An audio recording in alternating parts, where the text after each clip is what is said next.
राधे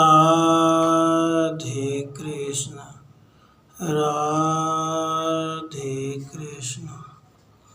राजा को युद्ध के लिए उद्यत देख मनोरमा का योग द्वारा शरीर त्याग, राजा का विलाप और आकाशवाणी सुनकर उसकी अंत्येष्टि क्रिया करना, युद्ध यात्रा के समय नाना प्रकार के अपशकुन देखना, कार्तवीर्य और परशुराम का युद्ध तथा कार्तवीर्य का वध, नारायण द्वारा शिव कवच का वर्णन। नारायण जी कहते हैं, मुनि, मनोरमा ने अपने स्वामी के मुख से भविष्य की जो जो बातें सुनी उन्हें मन में धारण कर लिया और यह समझ लिया कि ये बातें अवश्य सत्य होंगी।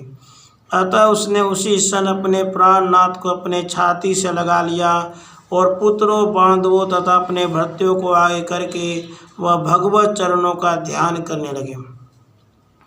फिर उसने योग द्वारा षट चक्र का भेदन करके वायु को मूर्धा में स्थापित किया और चंचल मन को जल के बुलबुले के समान सनभंगुर विषयों से खींचकर ब्रह्मरंध्र में स्थित सहस्रदल संयुक्त कमल पर स्थापित करके उसे ज्ञान द्वारा निष्कल ब्रह्म में बांध दिया। उसके बाद निर्मूल एवं पुनर्जन्म रहित द्विविध कर्म का परित्याग करके उसने वहीं प्राण त्याग दिए, परंतु प्राणों से अधिक प्रिय राजा को नहीं छोड़ा। उसके बाद राजा विविध भांति से करुण विलाप करके फूट फूट कर रोने लगे। राजा के विलाप को सुनकर इस प्रकार आकाशवाणी हुई, महाराज शांत हो जाओ, क्यों रो रहे हो?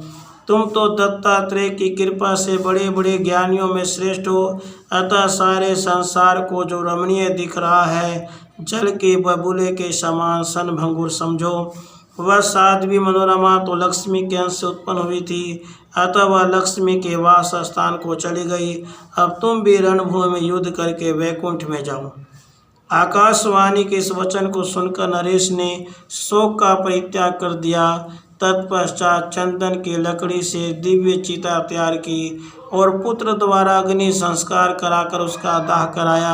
फिर मनोरमा के पुण्य के निमित्त हर्षपूर्वक ब्राह्मणों को नाना प्रकार के रत्न, भांति भांति के वस्त्र, अनेक तरह के अन्य अन्य दान दिए।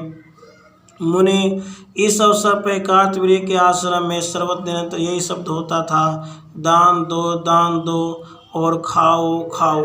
उस समय राजा द्वारा अधिकृत कोषों में जो जो धन मौजूद था उसे उसने मनोरमा के पुण्य के निमित्त हर्षपूर्वक ब्राह्मणों को दान कर दिया। उसके बाद असंख्य